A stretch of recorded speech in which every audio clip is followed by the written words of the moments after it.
So in Screencast 2, we're going to consider which directions an organisation can develop in. And to do this, we're going to look at a couple of very well-known tools from marketing management and strategic management as well. Their applications in marketing and strategy are slightly different. So we're going to look at this from a kind of corporate strategy, strategic management perspective.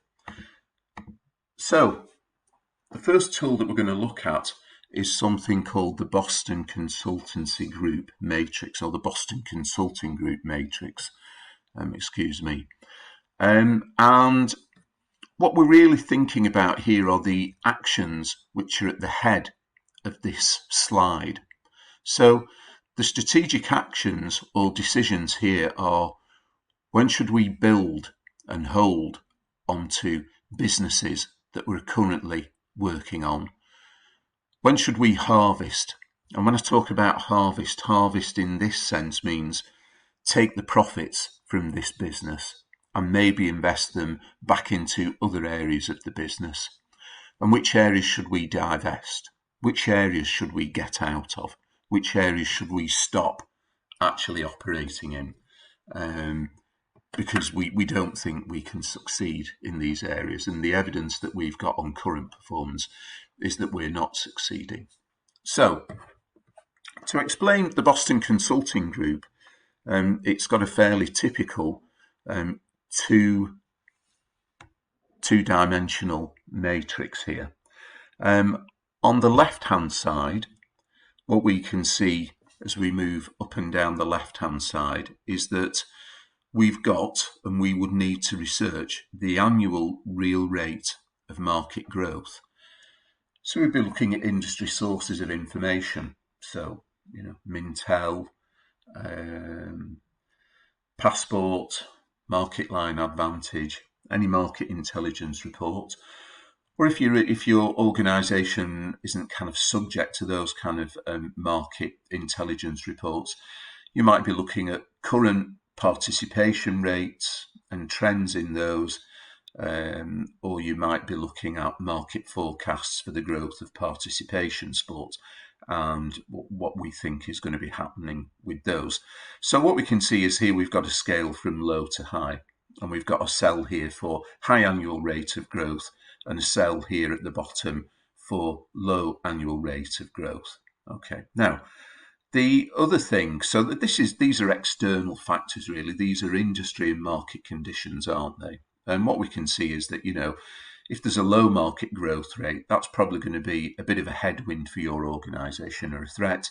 And if there's a high market growth rate, so long as you've got the right strengths, then, potentially this is an area of great opportunity for you, as long as it doesn't bring in with it a flood of new entrants and competition increases. Okay, so the other thing as well is that along this scale or this dimension, we've got relative market share. So here, this is a kind of internal perspective, isn't it? If you've got a business which has got a high market share, then that's obviously a source of strength. If you've got well-established brands or well-established businesses which are among the leaders in terms of market share, we can determine this through looking at Mintel reports, Passport reports, those kinds of bits of information. If you're a national governing body, you could look at, how well you've penetrated the participation market. But we've got high market share through to low market share. But this is relative market share, and this is clearly an internal growth perspective. Now, once we've defined the dimensions, we can start to put in some pictures. Okay, now, I'm just going to take some of those pictures back off. And let's start over here with what the Boston Consulting Group have named the star, or categorise as the star. So stars are those business units. So here we're talking about different areas of business. So in corporate strategy, if you are Nike, you might be looking at the different brands. So you might be looking at Jordan, Nike Plus, Nike basketball, Nike football, Nike running. You might be looking at Converse. You might be looking at other business units or areas of business that you operate in. If you are a professional football team, you might be looking at, obviously, you've got the kind of first team and the operations within the UK, within England, and then you might have operations and teams abroad. Yeah. If you are a international federation, you might be looking at events. You might be looking at partnerships. You might be looking at a range of different things. If you're a national governing body, you might be looking at, different areas of your business or your operations, what's doing well and what isn't doing well. So we can talk more about these as we get into seminars. So I don't want to get too drawn into try and give examples covering every kind of organisation that students are looking at. At this stage, let's try to keep this simple so you just understand the concepts. So getting back to the matrix, stars are defined as being products or areas of business or strategic business units for which you have a high market growth rate or a relatively high market growth rate, a relatively high market share. Let's work across the bottom axis first, the bottom dimension. So you have a relatively high market share, and the annual real rate of market growth is also high. So we'll come back and talk about what that means strategically in a few minutes. Cows are defined as having high market share but a relatively low market growth rate. So what aren't on the slides here, and what I may need to draw for you to explain in the seminars that follow this lecture, is that businesses have a life cycle. Right? So businesses have a life cycle in which typically the industry goes through a rapid growth rate until it reaches maturity. And then once it reaches maturity, the growth rate slows down and ultimately businesses or markets can end in a kind of decline phase where demand slowly tails off. So cash cows, you've got a high market share, but in terms of annual market growth rate, you might be in the maturity or early decline phase. So the market is not increasing and it might actually be declining. But these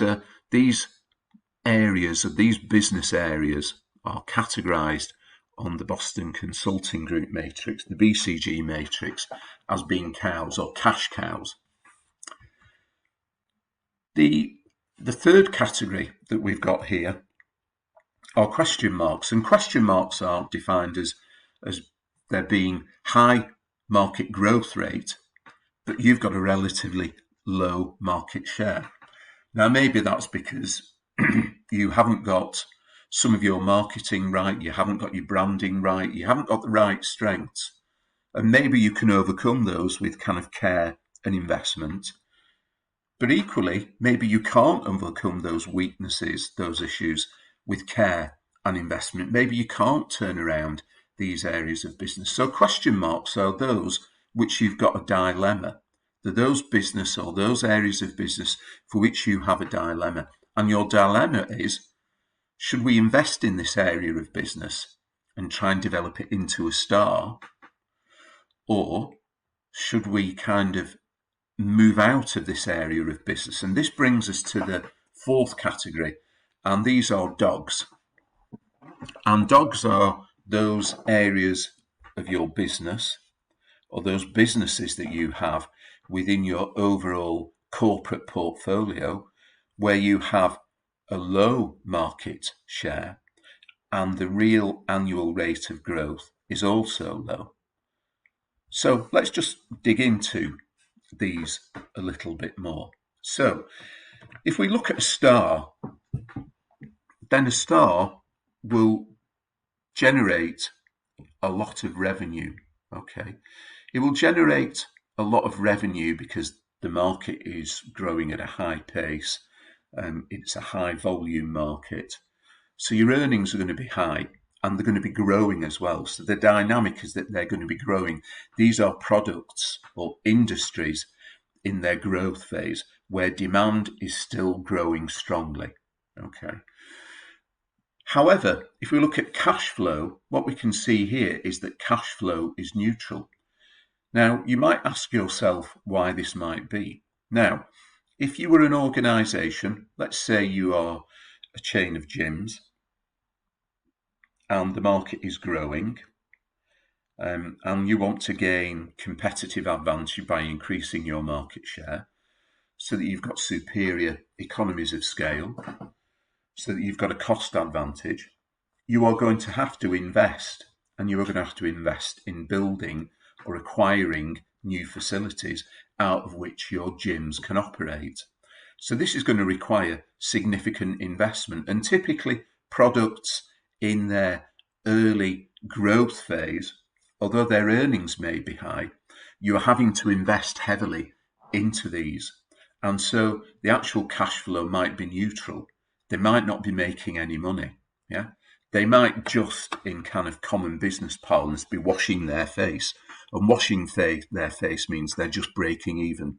They're not losing you money, but not generating you huge amounts of profit. So the strategy for stars is build, right? So build, stay in this market and build, but build for growth. So you're going to need to keep investing. You're going to need to kind of aggressively try to kind of hold on to this position and nurture and grow your stars. Okay, so I hope you can see that this helps us think about strategic decisions. How can we define our portfolio? Does our portfolio have stars, cash cows, dogs, and question marks?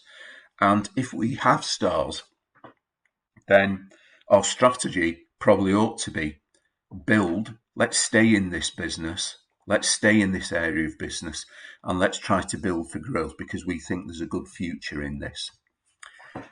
Cash cows, on the other hand, well, cash cows have high earnings because the market is at a mature or early decline phase. So the sales are still high. Sales are still high. And cash flow is high and stable. Now, why might that be? Well, let's go back to our gym example 5 years down the line. The industry has stopped expanding. You no longer have to borrow to invest in building new facilities or acquiring new sites out of which you need to operate because you're operating in all the sites you're probably going to be operating in. And therefore, there is no new capital investment going into these areas of your business. So the cash flow for you, therefore, is high and stable because the earnings are high and you're not having to invest as much money into the business to grow it. And the strategy for cash cows is hold. Yeah. You don't want to build, you can't build because the market growth isn't there, but these are really precious assets and they're valuable. So you want to hold on to them, you want to protect them, and you want to harvest. And you want to harvest to be able to invest in your cash, in your stars, which you think are your kind of earners for the future. So really the success scenario is that if you invest successfully in your stars and you nurture and you grow those, they become the cash cows of the future. Okay, now, question marks. There's a relationship here between cash cows and question marks. Well, hopefully you can understand here that, you've got low market share, and although the market might be growing, your earnings are unstable, probably quite low, although they may be growing, but the growth rate might not be good. And you're still having to invest in the technology that's necessary to exist in this market, to invest in the players, the facilities, whatever it is, to stay in this market. And really, this is a question, the strategy is build or divest, depending on your judgment about whether you think you can overcome the weaknesses that you've got, and therefore increase your market share. And some of this could be achieved by using the harvest from your cash cow, or you milk the cash cow. So some of the milk from the cash cow you use to invest in these stars, yeah?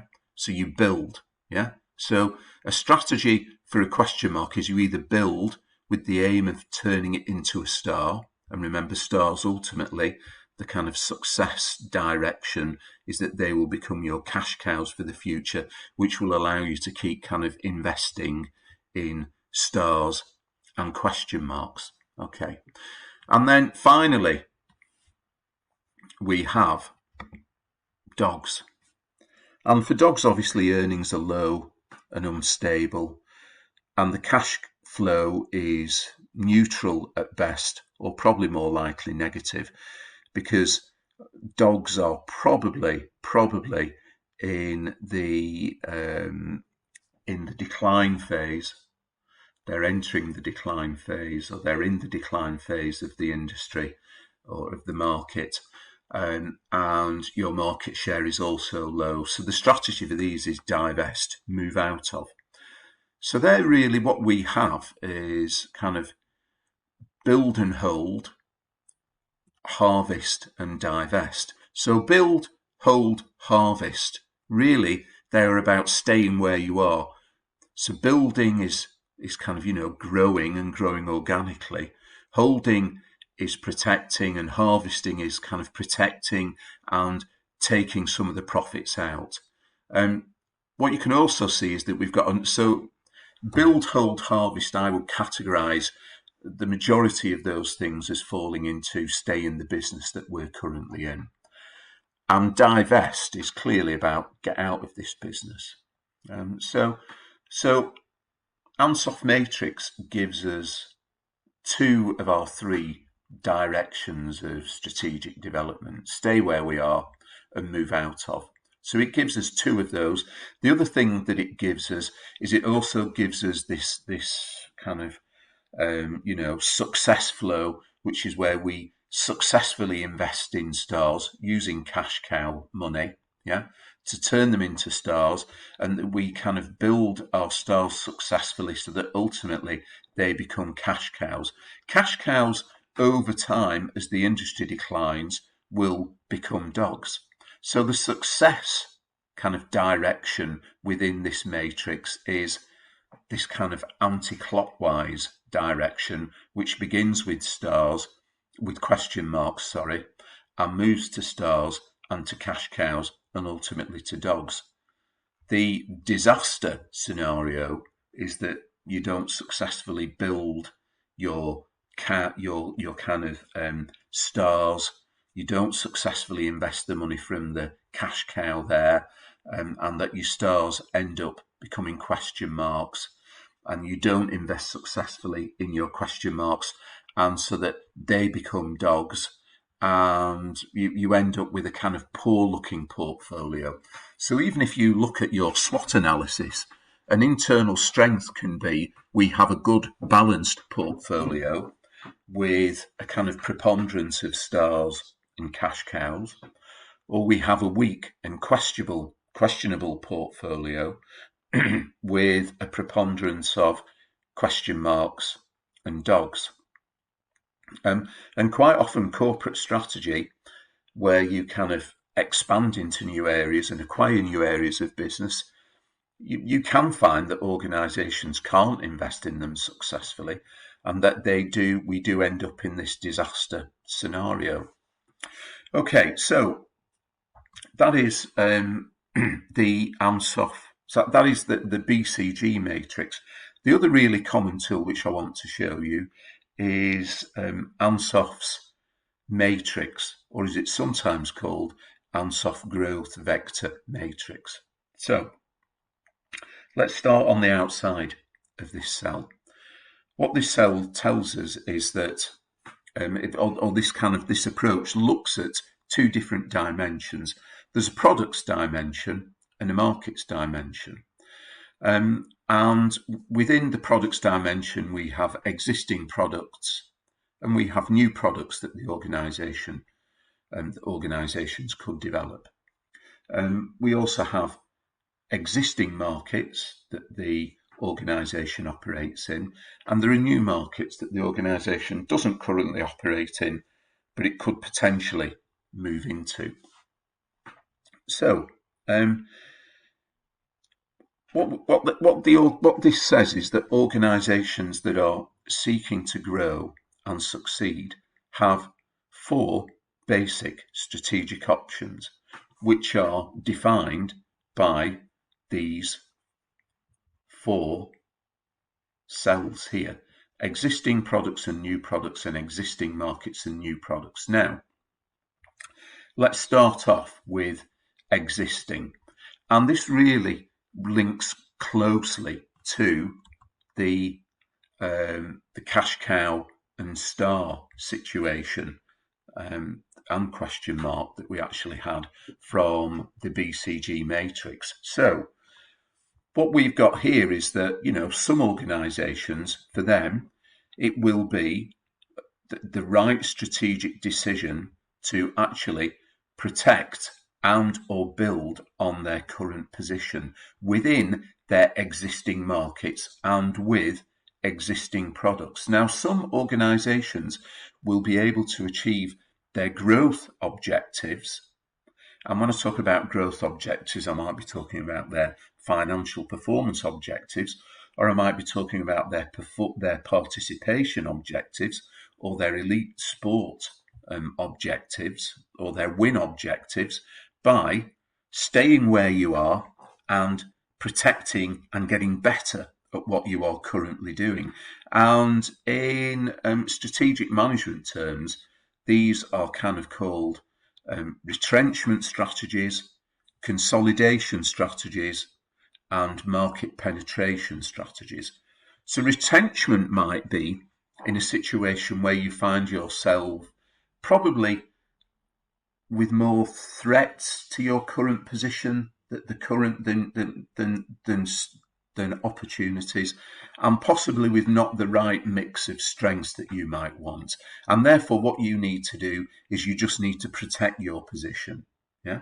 You just need to try to survive and protect your position to make sure that you don't lose competitive advantage, you don't lose market share, you don't lose participants, and you try to do this through what's called the strategy of retrenchment. Consolidation is where you try to kind of protect, but also build gradually and selectively at the same time. And market penetration, if you've looked at this in marketing previously, usually when you look at existing products and markets, you talk about a market penetration strategy. And market penetration is we try to actually increase our market share by selling more of our existing products to existing customers. Yeah. So market penetration, if you're in the right situation with the right strengths in the right products and the market growth rate is looking good for you, you might be able to achieve your market your market goals or your strategic objectives by staying within your existing products and markets. So existing products and markets is very much about staying put. Yeah. So it's that build, protect, and to a degree kind of harvest strategy that we've got from the BCG matrix. However, if you feel, based on your assessment of what's going on in the market and thinking about what your growth objectives are, and your growth objectives might be determined by your owners or your investors or your funders, you might decide that actually you need to look at growing into new markets or new products. So the first thing that we can think about doing is about developing new products for existing markets. Okay, now let's think of some examples of this. So Apple is good at this if we take a kind of non-sport example. So Apple's customers are very loyal, and what we tend to find is that as Apple launches a new product, Apple's existing customers are the most likely to buy its new product launches or most interested in its new product launches. So we've seen Apple go from iPods to kind of Mac computers, to iPods, to iPhones, to iPads, to kind of watches now. So they've got a kind of product range which they're extending in order to try to get more people to buy their products. Nike is a brand which is kind of well known. It started off with shoes. It's most well known for its shoes. It's extended its product range within, so it started off with shoes, but then it will sell clothing, and it will sell products related to specific sports. So that is an example of product development. National governing bodies can look at kind of developing new products to try to get existing participants to play more often. Okay, so that national governing bodies have had quite a lot of success actually in getting existing participants to participate more frequently. And for many participants, that can benefit their health.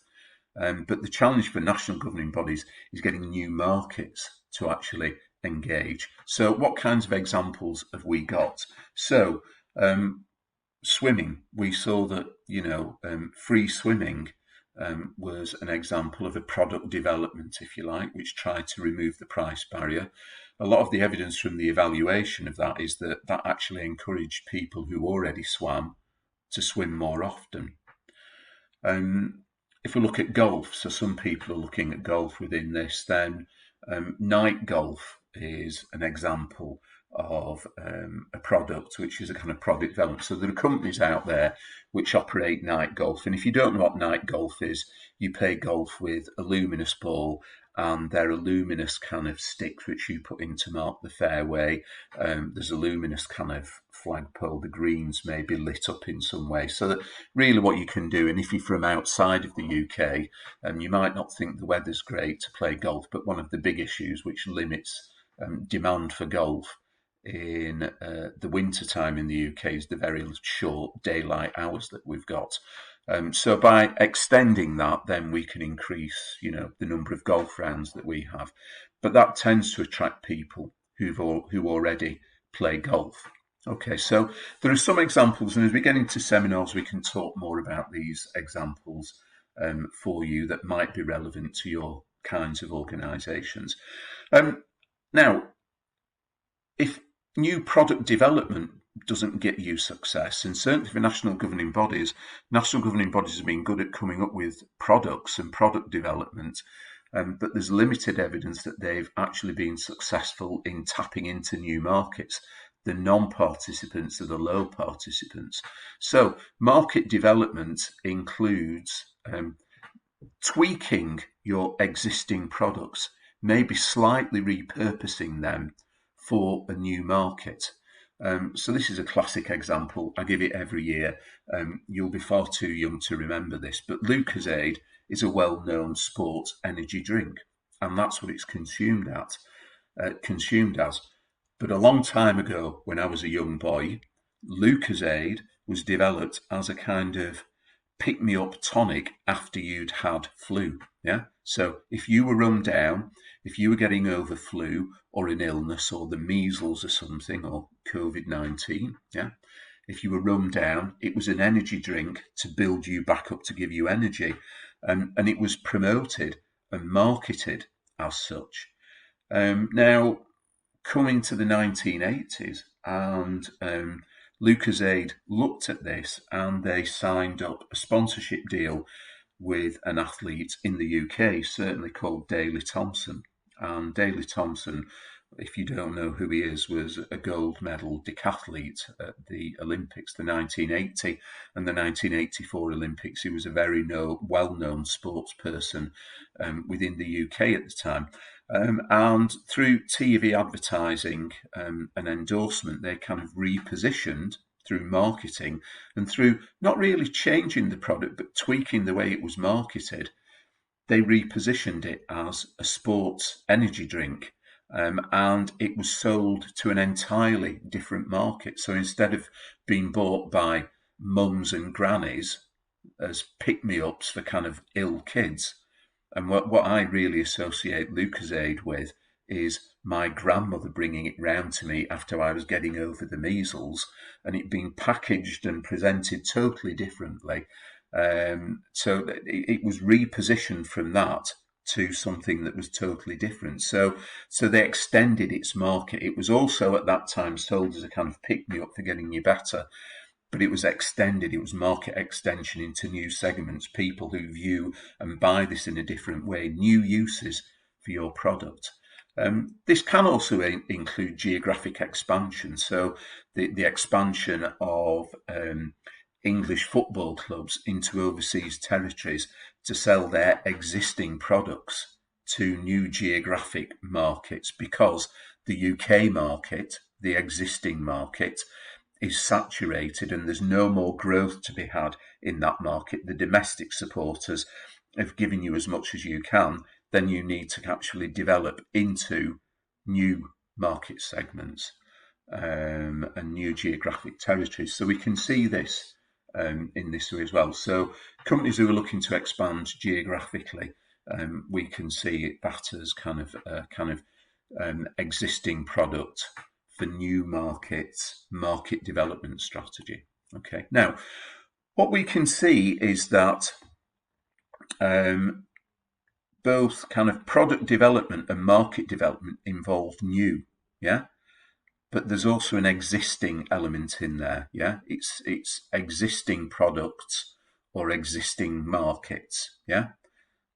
There is a degree of existing within both the product development and the market development strategy, right? The bottom right-hand corner is about diversification, and diversification strategies can either be related or unrelated. Now, related diversification is where you develop new products for new markets, but you're doing this in a way which is related quite closely to your existing businesses. So Nike are an example of a business that have done this, and they've grown really in a very organic way since the 1970s. They began life as a track shoe manufacturer, so for athletes, right? And then they expanded during the late 1970s, early 1980s, jogging and running boom. They expanded more broadly into running shoes, road running shoes, right? And they grew that way. And then as they did that, they moved from shoes into clothing, right? So they moved into running clothing and equipment, if you like, but principally running wear. Okay. Now, once they'd done that, they then expanded from athletics into football, right? And into football, first it was into what they're known best for, which is kind of footwear, football. But probably before that they expanded into basketball, but they expanded into basketball, developing shoes, signed up Michael Jordan, you've got the Air Jordan, and then other kind of other ranges of basketball shoes. And then they expanded into kind of basketball clothing, kit, equipment, balls, and so on. And then from there expanded into football. So what you can see, and then into the fitness market, what you can see is they are building on existing strengths in what they already know. So what they're doing is they're not taking huge risks in expanding into things that they do not know very well. They're expanding into areas that's pretty close to what they're already doing, and they've organically grown to become the world's biggest sport brand in this way. Now, diversification can involve vertical integration and horizontal integration. Now, in the introduction, and we will talk about this a bit more later in the lecture, but in the introduction to the workbook this week, I did mention that when thinking about scope, organisations can think about buying up suppliers or moving into areas that people currently supply them with the raw materials or the goods for them to make their products. They can actually move backwards up the supply chain and think about, well, could we actually buy or become our own suppliers? Why are we buying from these people? Could we source our own raw materials? Could we source our own goods to sell? Could we source our own players instead of buying them through a kind of, a football transfer market system, which may or may not give us what we need? There are other ways that we can do this. So integration can happen vertically, and that can be backwards to kind of buy some of the supply up that you would usually use to make your product or offer your service. And it can also be forward, so you can actually decide, well, I'm a TV company, and instead of just broadcasting sport and paying people to broadcast this sport, why don't I buy some franchises? Then I don't have to pay the sport. I don't have to pay the team the rights to actually broadcast this. I can broadcast it myself, and I can own and control the content. Nike, why don't we open and operate our own Nike shops instead of selling to third-party retailers? Yeah, so diversification can involve relating, so you can move backwards or forwards in the kind of supply chain, and it can also be horizontal. You can look to merge with or buy organizations at the same level at the industry as you. So Adidas bought Reebok. That is horizontal integration. Yeah, they bought up somebody operating at the same level as them to increase their market share, to allow them to expand into the fitness market, which Adidas was not strong in at that time. Adidas's background was kind of football, and that was their strength.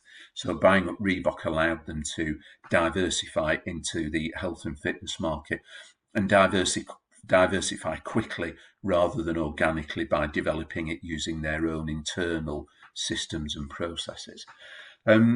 Another example of horizontal integration, if you like, is where sports leagues merge. So a classic one is that, the NBA grew back in the 1970s by merging with the American Basketball Association. So there used to be two different basketball leagues in North America, and it merged. And that created some degree of synergy, and the game at the professional level could be managed in a more coordinated fashion and exploit opportunities better.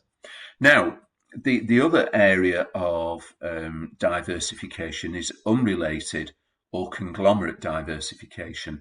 And this is where organizations kind of diversify into areas which really have nothing to do with their current areas of business, but they spot a good opportunity. They think they might have a strong brand name which might allow them to expand into this area, which is really quite unrelated to what they currently do. Okay, so let's just think about some examples, because that's fairly complicated. So I want to talk to you about some kind of examples of national governing bodies and what they've done around product and market development. And I wouldn't get too concerned about, well, is this product or is this market development? It has aspects of both. So let's look at some examples. Cricket.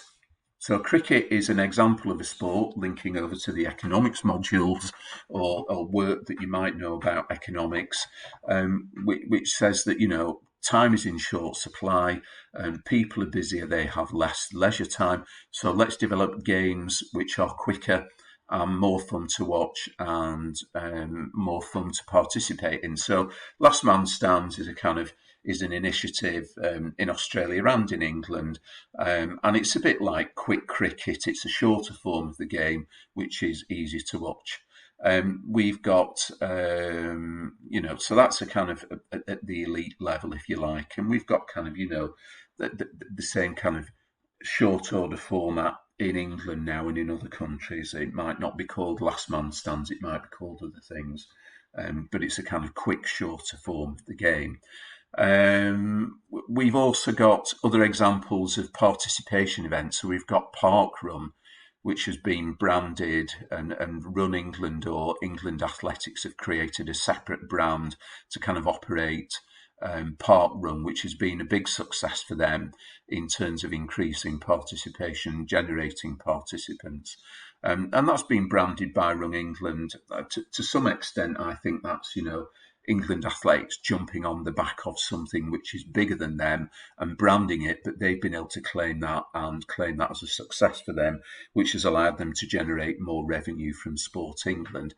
And while Sky was still sponsoring British cycling, then there were similar kind of participation events, which will still be happening, but they won't be called Sky Ride, because I understand that kind of sponsorship deal ended maybe sometime in 2020, possibly even 2019. But these are mass participation events which are kind of expanding the reach of the sport.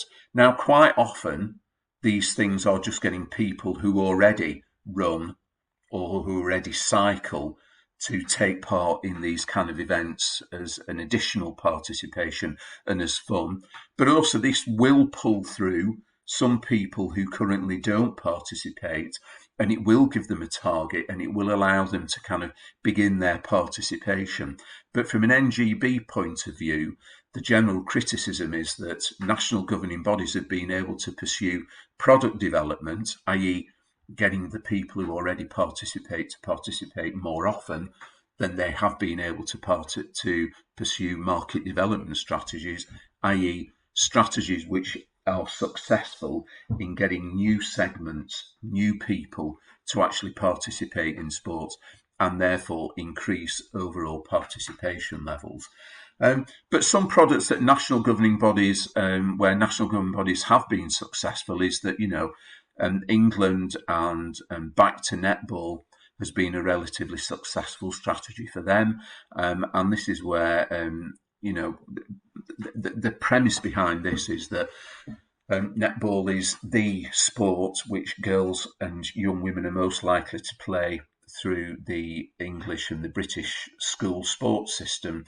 It is the team sport that they're most likely to play.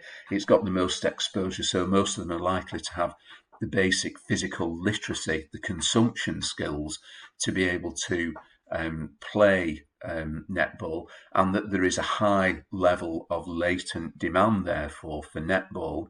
And if some of the kind of formality of leagues and teams could be stripped away from this, so we have a kind of more pick-up style of netball, then this can bring lots of women who've left the sport because of work or because of having children and family commitments. This can bring them back to the game again. Touch rugby is a kind of, less physically intense form of the sport, and the idea is to kind of allay the fear of parents, so it's a kind of adaptation, it's a tweaking of the rugby game. And there are lots of those around, aren't there? There's kind of short tennis, quick cricket, target golf, adaptations of the games to try to make them more attractive and to target them to different segments. And SwimFit as an example, and that is done through a kind of strategic partnership, or was done through a kind of sponsorship deal with British Gas. And SwimFit is a kind of development on the kind of aqua aerobics, but it is a product which is kind of developed and promoted through Swim England. Okay, so you might want to look at, particularly if you're looking at a national governing body, doing some more research into what your national governing body is doing. Certainly when we come to seminars, I can show you, although it's a few years out of date now, a national governing body product development list, which national governing bodies prepared for Sport England back in the days when Sport England would fund national governing bodies based on their plans to increase participation. So we will definitely look at that as we come into the seminars in the coming weeks. Now, the other thing as well, just to be aware of, is that, we've talked about risk in corporate strategy. And what you can see is that risk increases as we move away from market penetration into market development and into product development and diversification. Well, why is this? If we were in the classroom setting, I would say, why is this? And the hint up here is that we're moving from the known to the unknown. So we have the right skills, the right resources, the right facilities, the right technologies here. We know our customers. There's value in that. And as we move away from that towards new customers and towards product development, which includes investment in new things and doing things differently, possibly retooling, possibly completely changing the way we do things, and ultimately into diversification, where we're totally away from what we know and what our base is, then you're increasing risk. And there is a school of thought that says diversification, and certainly unrelated diversification, is something that you would only should approach with extreme caution. Right? And for some of you, diversification, and certainly unrelated diversification, just won't be happening. National governing bodies are not going to diversify into different sports because they are guardians and custodian of increasing participation in their sports. So a diversification strategy is probably no go for NGBs, because their funders, their stakeholders, the purpose of the organisation just isn't about diversification in that sense. So there are some examples of related diversification, possibly. So we've got JJB Sports and Intersports, DW Sports and Reebok, who have diversified at the past. JJB Soccer no longer exists. They were sold off as the JJB Sports empire, retail empire, failed. And similarly, the DW Sports kind of empire failed some time ago, and their fitness clubs, they were a mid-market fitness club which have really suffered and been squeezed by budget health clubs, as we've seen in the business level strategy lectures. They've been squeezed out, but there was diversification using the brand name and the association with sport, although really having to pick up different, retail is different set of skills than facility management skills. So there's, related diversification is on a continuum. But here we've got as well Reebok, a manufacturer, using its brand to open Reebok sports clubs. And there are a few globally premium Reebok sports clubs which do exist. Not many, but they do exist. But that's Reebok using the brand name to expand into facility management and health and fitness clubs, but only in a small scale at the moment. Unrelated diversification, I think the best example I can give you which relates to our industry is Virgin Active Clubs. So Virgin Active Clubs is, one of the biggest premium health and fitness clubs in this country. But if you see here, Virgin is a collection, a portfolio of very unrelated businesses. So we have airlines, communications, we have space, travel and exploration. We used to have Virgin Megastore, which was kind of, CDs, DVDs. We've got Virgin Holidays, Virgin Radio, and Virgin Media and Internet. So it's a widely diversified organisation, and there is a brand running through this and the kind of personality of Richard Branson. But in terms of connections between these different areas of business, they are very, very limited. So this is a kind of riskier strategy than we might have seen with kind of, the more related diversification that these organisations do, and the way that I've explained that Nike do diversification. Okay. Now, Divestment. So sometimes when organisations are seeking to survive, they'll need to divest, right? Which might involve reducing the size of their operations or just getting out of this business at all. And turnaround strategies can involve retrenchment.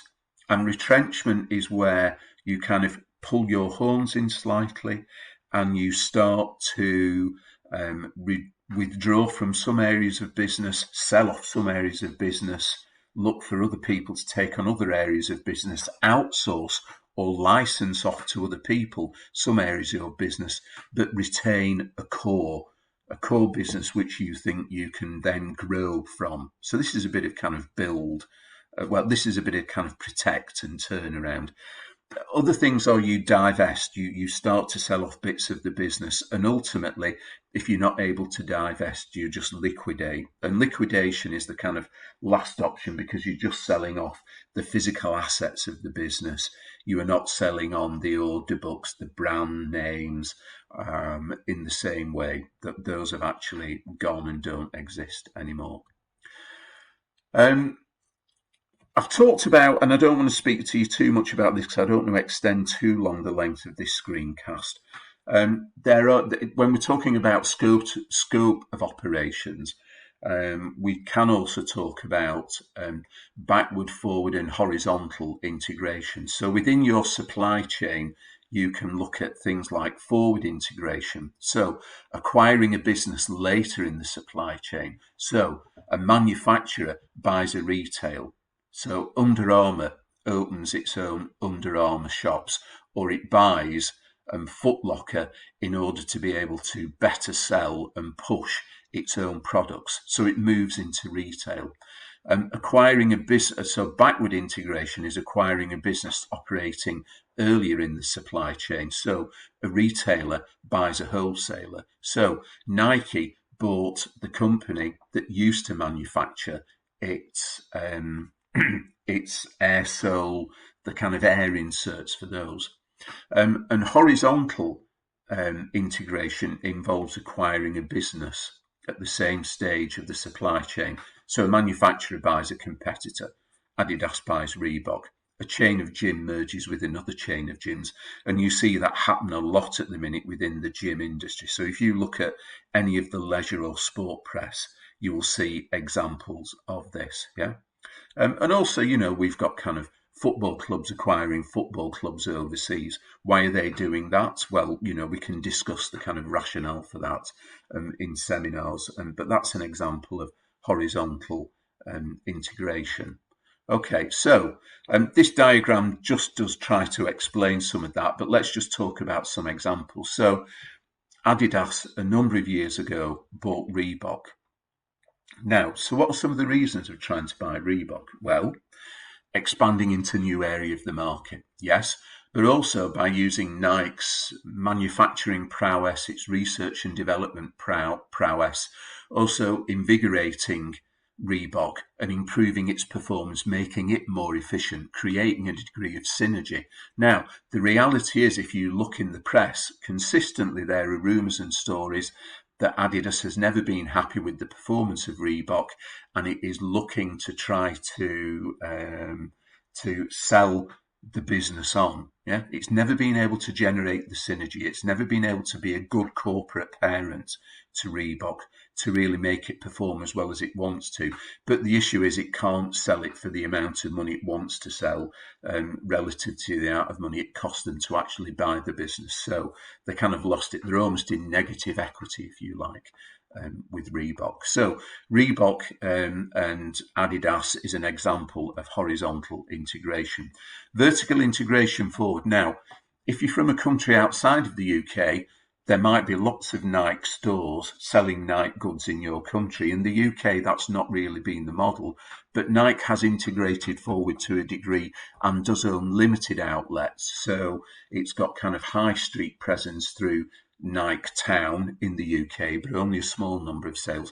But more importantly, online retail has given Nike the opportunity to sell direct to the consumer through its online stores and its online shop, and the functions and the ability and the ability and the offers, and the unique products that it's able to push through that. So vertical integration in retail has become easier now, because through websites, organisations can sell direct to consumers. So vertical integration has actually become easier, as long as you can develop the right kind of platform. Backward integration, I mentioned Nike buying Tetra Plastics in 1981. Tetra Plastics were the suppliers of air sole units. In 1991, they bought, so they became vertically integrated with Tetra. So if you hear about reading about a company which is highly vertically integrated, that means it owns all kinds of bits of the supply chain, either in front of or behind where it sits in the supply chain.